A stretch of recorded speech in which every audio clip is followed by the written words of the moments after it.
কিন্তু আপনি এই মাত্র কইলেন আস্তাগফিরুল্লাহ, এই মাত্র মুনাজাত করলেন, আপনি উঠতে না উঠতে বিড়িটা ধরাইলেন, আপনি এটা কি ধরনের আস্তাগফিরুল্লাহ কইলেন? আপনি এরকম ডাকাই দিলেন কা? কথা বলেন না কেন? আপনি দিয়ে এই মাত্র মসজিদের থেকে আসরের নামাজ পড়া ইমাম সাহেবের লগে মুনাজাত দিলেন, আমিন আমিন কইলেন, বাইর হইয়েই সাদোয়ানে বইয়া বেডিতে দিকে তাকাইলেন, টেলিভিশনের দিকে, আপনি এটা কোন ধরনের তওবা করলেন? এটা মস্কারি করলেন না? কথা বলেন না কেন? আপনি কার সাথে মস্কারি করেন? কার লগে পাগলামি করেন? আল্লাহর সাথে। বান্দা, আল্লাহ জিজ্ঞেস করে, বান্দা কার লগে করতেছো এটা? তুমি আন্দাজ করো নাই আমারে? তুমি জানো কার সাথে তেড়ামি করো রে? কার সাথে মস্কারি করো? আমরা আল্লাহকে চিনি নাই বাবা। ওমা কাদারুল্লাহ হাক্কা কাদরি। আল্লাহ বলে, বান্দা আসলে তোমরা আমার কদরই করতে পারো নাই, তোমরা বুঝোই নাই আমি কত বড় মালিক।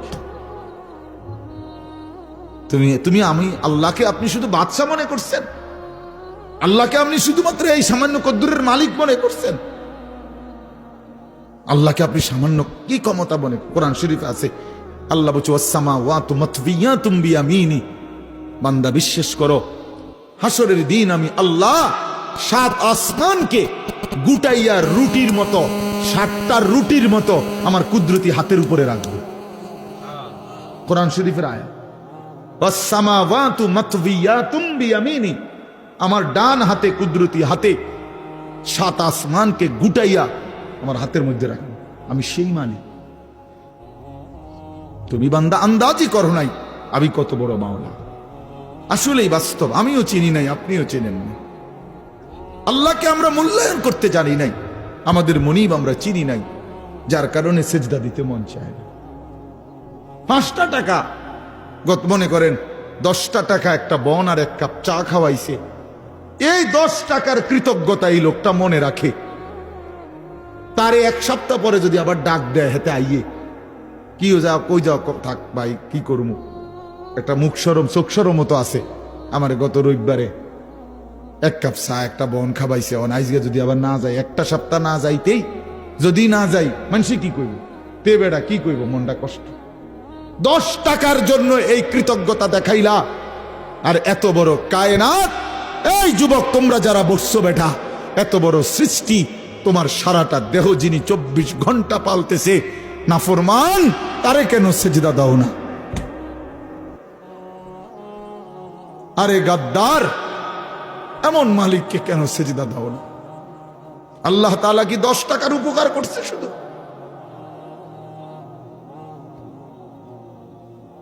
কি আশ্চর্য মুসলমান! আল্লাহ তাআলা কোরআনের জন্য বারবার বলছে, মা গাররাকা বিরাব্বিকাল কারীম।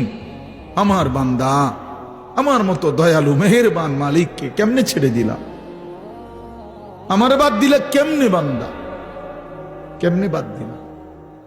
হারামের টাকা কেন ধরলা? আমি কি বলছি আমি আর পারতাম না বান্দা তোমারে চালাইতে? আমি বলছিলাম? আল্লাহ কি বলছে? আল্লাহ কি আপনারে বলছে ওয়া ইম মিন শাইইন ইল্লা ইনদানা খাযাইনুহু? রব্বুল আলামিন বলেন, এই সৃষ্টি জগতের সব কিছু আমি আল্লাহর কাছে, স্টক সীমিত না, হিসাব করা না বান্দা, খাযাইন আমি আল্লাহর কাছে আছে ভান্ডারে ভান্ডারে ভান্ডারে ভান্ডারে, অগণিত, সীমিত নয়, সীমাহীন, হিসাব ছাড়া। ওমা নুনাজ্জিলুহু ইল্লা বিকদারিন মা'লুম। কিন্তু আমি আল্লাহ জমিনবাসী তোমাদেরকে দিয়ে থাকি, পাঠিয়ে থাকি পরিমাণ মতো, আছে হিসাব ছাড়া, অগণিত, দিয়ে থাকি পরিমাণ মতো। বুঝেন নাই কথাটা? আপনি মনে করেন আপনার যে একটা টেনশন, আমি একটা উদাহরণ দিই, আপনার যেহেতু টেনশন যে আরে আমি মরলে আমার এই 4টা জিফুত 6টা জিফুত, আমি মরে গেলে এরা কেমনে চলবো, ভবিষ্যৎ কি হইব তাগো, আহারে আল্লাহ কেমনে কি হইব, আপনি যেহেতু খুব টেনশন, মনে করেন আল্লাহ যদি বলে, বান্দা আচ্ছা তোমার জিফুত 4 জন আর তোমরা 2 জন জামাই বউ, এই 6 জনের মোট আগামী 30 বছর বা আগামী 60 বছরের আলুডি দিয়ে লাই, বুঝলেন না মামা? যেহেতু একটা টেনশনে ফিরে গেছো তুমি, তো ঠিক আছে, কাঁচা বাজারটা দিয়ে লাই, তোমার যেহেতু তোমার জি ফুট টিফুট সহ এ মোট আলু, চাল, তেল, সাবান, হ্যাঁ, পেঁয়াজ, রসুন, আদা গুলো যা দরকার এটি দিয়ে লাই, তাইলে তো তোমার টেনশন কমে গেল। আপনি আলুডি থিবেন কো, কথা বলে না, বুঝেন নাই আমার কথাটা? আপনি এই আলু আগামী 100 বছরের আলু এটি থুইবেন কোনা নেই, কাকুনানে থুইবেন, আপনার 14 গোষ্ঠীর মাথাত নিয়ে থুইবেন এইগুলা। আচ্ছা আচ্ছা, পারবেন আপনি? পেঁয়াজ থুইবেন কই, রসুন থুইবেন কই? আচ্ছা থুইলে এটি ফসতো না? তাইলে আল্লাহ বলছেন, ওহ মালিক কে পরিমাণ দয়াবান। মালিক বলছে, আল্লাহ আমার কাছে আছে তো অগণিত, কিন্তু আমি দিয়ে থাকি পরিমাণ মতো। ওমা নুনাজ্জিলুহু ইল্লা বিকদারিন মালুম ওমা কুন্না আনিল খালকি গাফিলিন।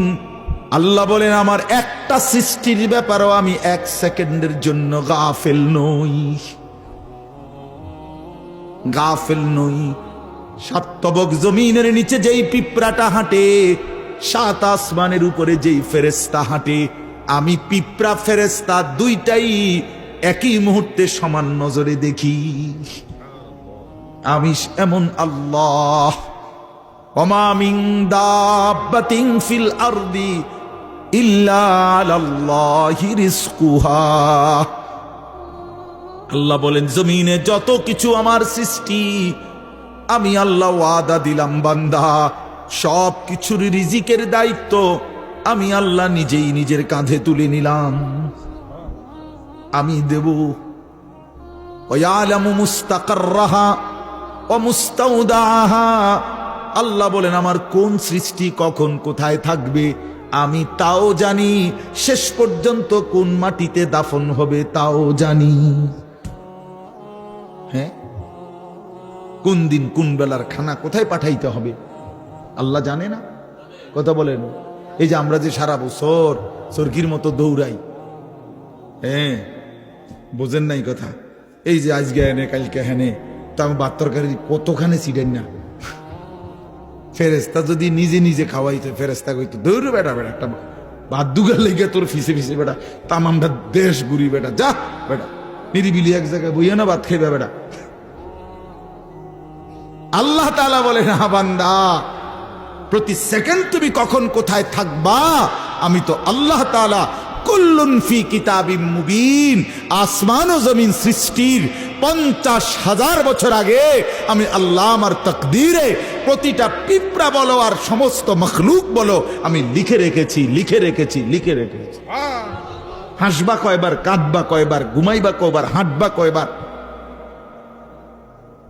সব লিখে রাখছেন। তা মনে রাখবেন, তাফসীরের মধ্যে কথা আছে, কিতাবে আছে, তাকদীর শুধু মানুষের না, তাকদীর আল্লাহ ছাড়া, মা সেওয়াল্লাহ, আল্লাহকে বাদ দিয়ে যত সৃষ্টি প্রত্যেকটা মাখলুকের তাকদীর আছে। ও পিঁপড়ারও, মশারও মাসিল। এই জন্য মশায় এবারে কামড়াইয়া বাচ্চা গেছে, ওনার কাছে গেছে আর উনি মেরে গেছে, এই তকদিরে এমনি আছে। বুঝেন নাই কথাটা? পিঁপড়া এখান দিয়ে গেল, এদূর পর্যন্ত গেছে, কেউ মারছে না, ওই এবারের কাছে গেছে, ঠ্যাং দিয়ে ডলা দিয়ে মেরে গেছে, তকদিরে ভাবেই ছিল। বুঝেন নাই আমার কথাটা? সব কিছুর কি আছে? তাকদীর আছে, শুধু আল্লাহ ভিন্ন সব কিছু। আল্লাহ আমাদেরকে বুঝ দান করেন।